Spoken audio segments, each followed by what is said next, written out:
So the Sony State of Play just came to an end, and I'm gonna be straight with you, man. I usually watch all the State of Plays. I like Sony, but today is the day people are prepping for that Nintendo Switch 2 midnight release and whatnot. I'm excited. I'm looking forward to the Switch 2, and I really thought the State of Play was just gonna kind of be like a meh type thing. But as I was watching this, it got me forgetting all about the Switch 2. I'm not gonna lie. This State of Play was like an A+. This really got that gamer blood boiling in me, man. It really did. There was so much awesome stuff. So much, man. I'm not going to recap everything. I'm just going to talk about the stuff that jumped out at me. The one game early on in the beginning that kind of popped out at me that I was thinking about and I could not remember the name of it. And I was like, what are they going to talk about this game again? Was that Pragmata with that little girl? The dude in like the mech suit. I don't know the whole premise of it, but from Capcom, it's like, when's that coming back around, right? When's that coming out? So they finally kind of showed a little more of that coming out in 2026. So we got a little ways to go for that one, right? But there was a lot of surprises beyond that. New game from Grasshopper Manufacturer. I knew the second they started showing that, I knew it was a Suda51 game. I just, the style of it, I know that's what that is, right? They showed a bit more Silent Hill F, a game I'm extremely looking forward to. So we got a little bit more of a look at that. Not a lot more of a look, just some more like enemies and gameplay it looked like. But that's a game I'm really looking forward to as well. What else was there? Oh, holy crap. A new Bloodstained game. A new Bloodstained. That was freaking awesome looking. I love Bloodstained. And this one, it looked sick. Like I said, just kind of flying through it. But this one's one a lot of us have been talking about. Retro gamers have been talking about for a minute now. Final Fantasy Tactics. The Ivalice Chronicles, dude.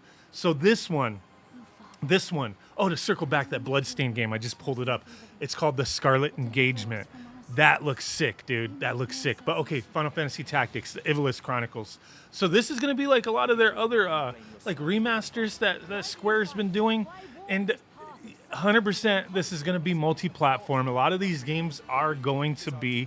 So I was already thinking, when this comes out, it's going to be on the Switch 2, and it's going to be a game key card. You know it is, but we're talking about the State of Play.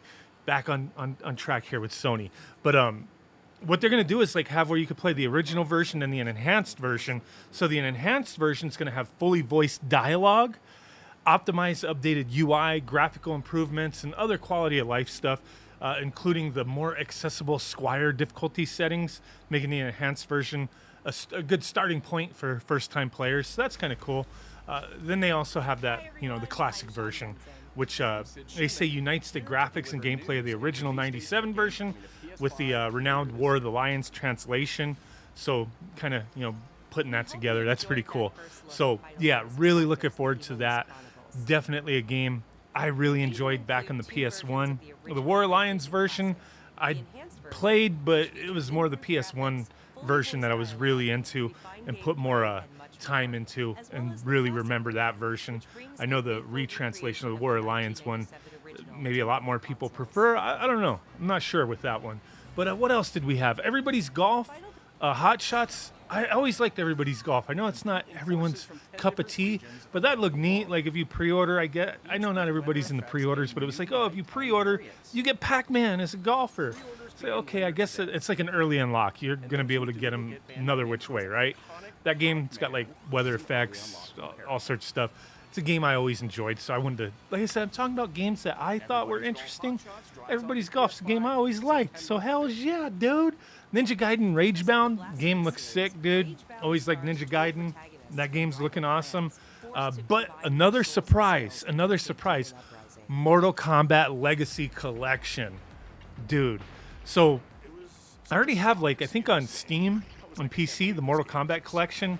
Kind of wonky, hard to get that running on PC, I think, but there's like some workarounds to get it to run on newer operating systems anyway. I think, like, I know there was like weirdness trying to get it to run on modern day equipment, OSs, but this new Legacy Collection, it's not just your standard Mortal Kombat 1, 2, and 3, or 1, 2, 3, and Ultimate Mortal Kombat 3. No. This is from Digital Eclipse. So you know these mofos are going to be going all out, and it's not just the arcade versions. It looks like that's going to be included, obviously. How dare you give us a Mortal Kombat collection, not give us the arcade versions? Obviously, we're getting that. We're getting that. But we're getting the home versions as well. 16-bit console versions, handheld systems as well, plus a lot more. Like the arcade console games can all be played online with rollback netcode. Hell yeah. You'll be able to play the Game Boy version, probably not the Game Boy version, but console versions, right?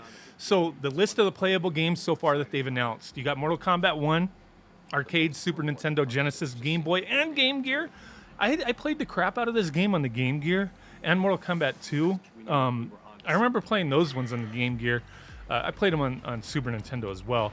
But then we got Mortal Kombat 2, arcade, Super Nintendo, Genesis, Game Boy, and 32X version. Kind of a weird mix here, right? Mortal Kombat 3, we're getting arcade, Super Nintendo, and Genesis. Ultimate Mortal Kombat 3, freaking loved it.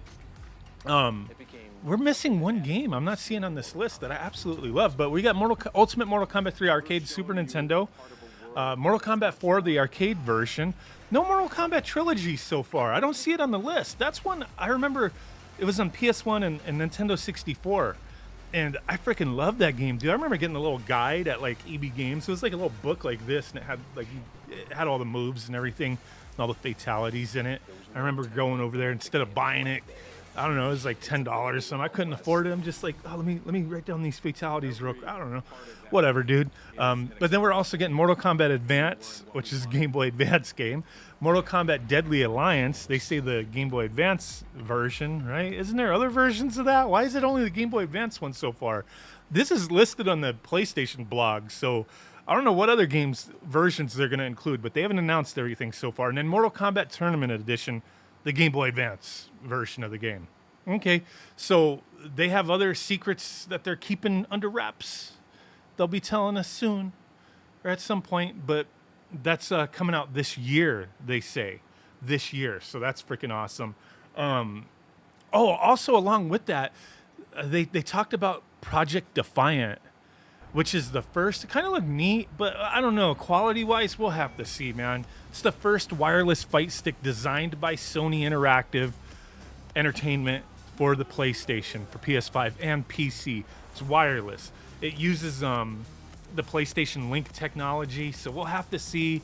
Button-wise, I don't know. It kind of looks like everything's just kind of flat. We'll see. We'll have to see, man.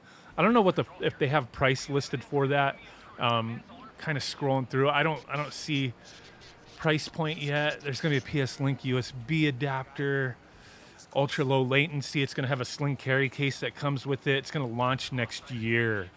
They're going to share more details about it coming soon. And the final product name. They don't have a product name for it yet. Not yet.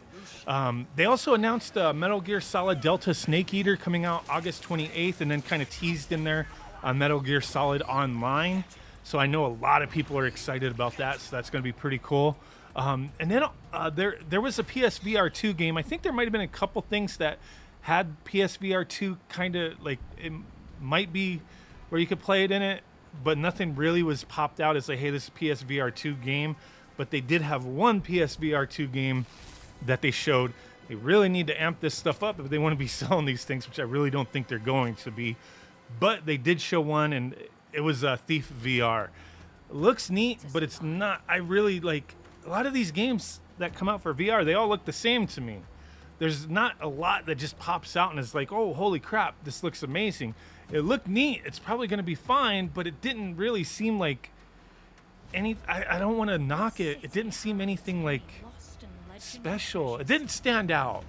Maybe it is special, but it didn't stand out to me. That's all I'm trying to say. That's it.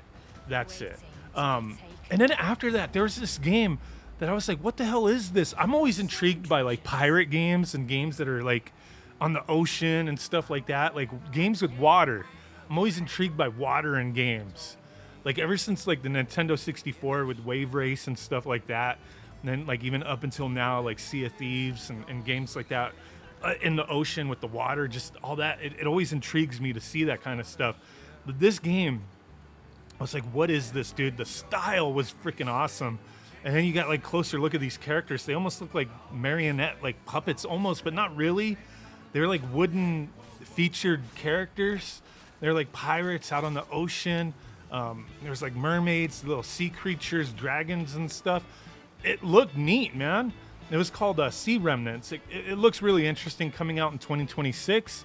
And then the final game I took note of that blew me the hell away was a game I was like, oh, wow, are we getting a new, like, you know, freaking Capcom fighter? No. But we were getting a new Marvel fighting game, but not from Capcom. This was a 4v4 freaking Marvel fighting game that looks sick as fuck, dude. Marvel Tokon Fighting Souls from Arc System Works. This game looked dope. That was probably one of the highlights of the show. That's all I got to say. That game looked freaking badass, dude. 4v4, like swapping around, all those combos, the style, like they integrated like anime style with like Iron Man with some mech looking stuff. Like it looked pretty badass, dude. To be honest, like they fired Capcom. They're like, let's give Marvel to Arc System Works, see what they could do. And it looks promising. It looks promising. Arc System Works does some cool shit, man. And that game, pretty badass so far. You know, just first impressions, right? First impressions. But yeah, let me know what you think. This state of play was freaking badass, dude. They got my blood boiling, man. I'm hyped. I'm excited. Let me know what you guys think. Thanks for watching. Bye.